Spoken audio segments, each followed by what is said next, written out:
करदण्डधारिणम् कमण्डलम् पद्मकरेण शङ्खम् चक्रं गदाभूषित भूषणाढ्यम्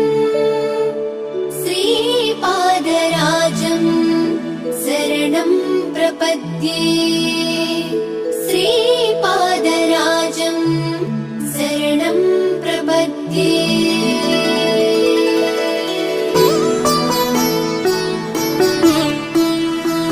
श्रीमदनन्ता श्रीविभूषिता अप्पललक्ष्मी नरसिंहराजा जय विजयी